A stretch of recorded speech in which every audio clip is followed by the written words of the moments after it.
Realisasi tahun 2023 itu untuk tahap 1, tahap 2 sudah selesai semua. Di pertanggungjawaban itu rata-rata permasalahan yang kita temui itu di administrasi, Pak. Ya. Jadi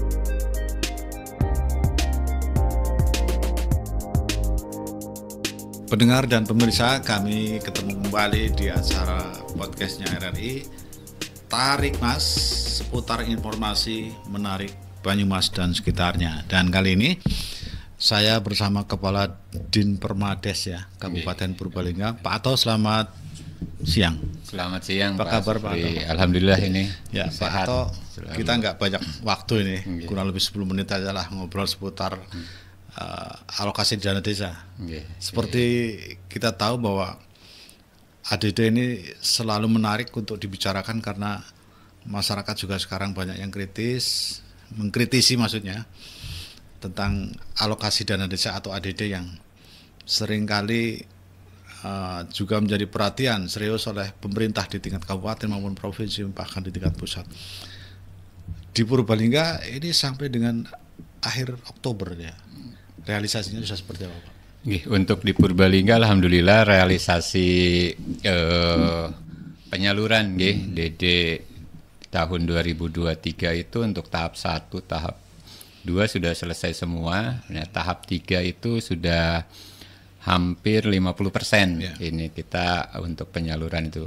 Untuk penyaluran sudah kalau seperti itu ya 1, 2 sudah selesai, tahap 3 itu kalau tidak salah laporan kemarin itu sekitar 60%. Itu sudah selesai. Jadi ADD sumbernya dari APBN ya Pak ya? Kalau DD dari APBN, kalau ADD itu dari kabupaten. APBD kabupaten. Ya. Tadi saya yang ngomongan ADD ya? DD. Oh, DD. Alokasi dana desa. Alokasi dana desa. Kalau di kita pencairannya tiap bulan. Tiap awal bulan, karena itu menyangkut juga dengan penghasilan perangkat yang kita salurkan setiap awal bulan mulai tanggal 1. Oke. Tadi yang disampaikan oleh Bapak terkait realisasinya sampai dengan Oktober ini sudah ada 3 tahapan. Untuk DD ini untuk DD. Nah, ini menjelang akhir tahun kan biasanya secara administrasi harus segera juga dituntaskan. Ini gimana Pak? Sudah hampir di penghujung Oktober ini baru 50% lebih. Kalau kita hitung seluruhnya berarti kita kan sudah hampir 85%-an. Karena itu kan tahap 1 sudah selesai semua. Itu kan DD itu dibagi 3 tahap bagi desa yang di luar mandiri. Untuk mandiri itu sudah selesai berarti karena hanya 2 tahap. Tahap 1 sudah selesai, tahap 2 sudah selesai, tahap 3 yang sudah sekitar 60%. Nah, sisanya kan 40 di tahap 3. Jadi kalau kita kalkulasikan itu ya sekitar sudah 80-an% lebih itu sudah cair untuk persoalan DD. Pak biasanya yang muncul ketika penyaluran dan realisasinya yang dijumpai apa antara Pak? Itu kan kaitannya dengan persyaratan untuk pencairan DD itu misalkan untuk tahap pertama maka realisasi fisik itu harus 35%. Nah, sebenarnya kalau yang kita lihat sampai saat ini secara untuk penyaluran itu tidak ada permasalahan. Mungkin nanti karena di DD ini kan ada laporan yang harus kita terima atau desa laporkan itu setiap semester laporan APBD-nya seperti apa dan lain sebagainya. Nah, ini kendala-kendalanya tentu pada saat di pertanggungjawaban. Di pertanggungjawaban itu rata-rata permasalahan yang kita temui itu di administrasi, Pak. Jadi ada realisasi fisik sudah 100%. Terkadang administrasinya yang belum dikerjakan. Karena alasannya fokus untuk di fisik dulu gitu, misalkan kan seperti itu. Di luar itu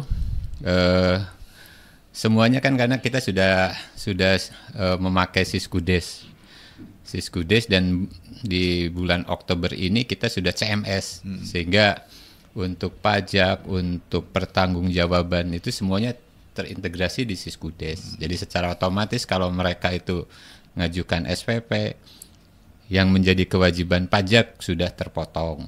Terus SPJ baik itu kwitansi sampai laporan itu sudah terrekam di Siskudes. Sebenarnya sudah tidak ada masalah sebenarnya untuk pelaksanaan ini, dan harapannya tentu tahun depan kita seluruh PLUR semuanya sudah pakai transaksi non tunai, sehingga kendala administrasi berkaitan pertanggungjawaban ini sudah tidak ada lagi. Gitu. Terus apa ini Pak?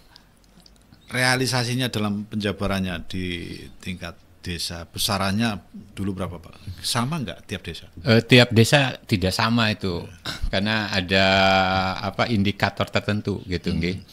Di kami itu yang terbesar itu 1,7 kalau tidak keliru, yang terkecil itu sekitar 900. Jadi desa yang paling kecil itu untuk tahun 2022 gitu. Dan DD ini kan tiap tahun meningkat gitu, tiap tahun itu selalu bertambah. Jadi untuk kegiatannya yang pertama itu kan sudah ada plafon kegiatan prioritas yang ditentukan oleh kementerian, yang diselaraskan dengan program nasional. Seperti saat ini ada fokus untuk penanganan stunting, misalkan ada ketahanan pangan. Ya, sisanya setelah kegiatan-kegiatan itu baru ada kegiatan yang diperbolehkan untuk pembangunan fisik, misalkan sekian persen dan lain sebagainya. Nah, desa sudah mengikuti seluruhnya sesuai ketentuan yang ada di plafon prioritas penggunaan DD ini. Dari pantauan di Permades khusus untuk Purbalingga, penanganan stunting ini kan Ibu Bupati cukup gencar gitu ya. Dari DD ini seperti apa gambarannya Pak? Jadi semua desa kan untuk tahun ini wajib memprioritaskan stunting ini, gitu, nggih. Penanganannya ya tergantung nanti kan sasarannya sebenarnya yang anak yang permasalahan stunting itu berapa, gitu, nggih.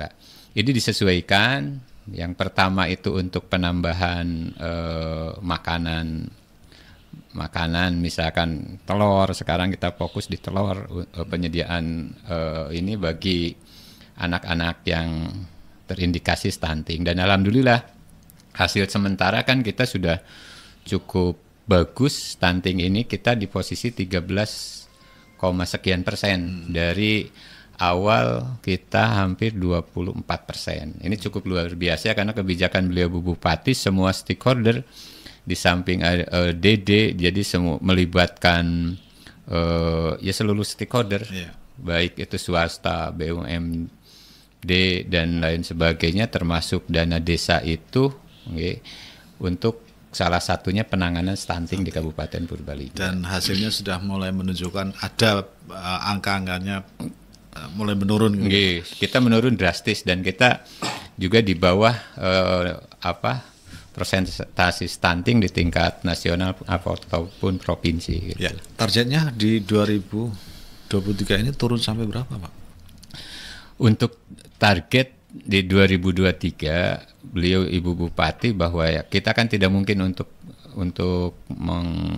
menuntaskan stunting di 2023 ini, tapi beliau berharap bahwa di 2024 itu bahwa stunting kita itu ya terendah lah di wilayah kabupaten-kabupaten yang ada di Jawa Tengah, dan insya Allah kalau kita lihat trennya ini akan tercapai.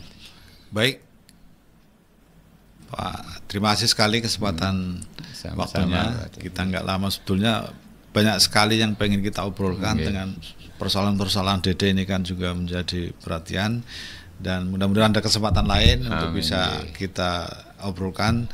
Mudah-mudahan untuk di Purbalingga persoalan ini tidak menjumpai permasalahan yang sampai menyentuh ke ranah hukum dan sebagainya.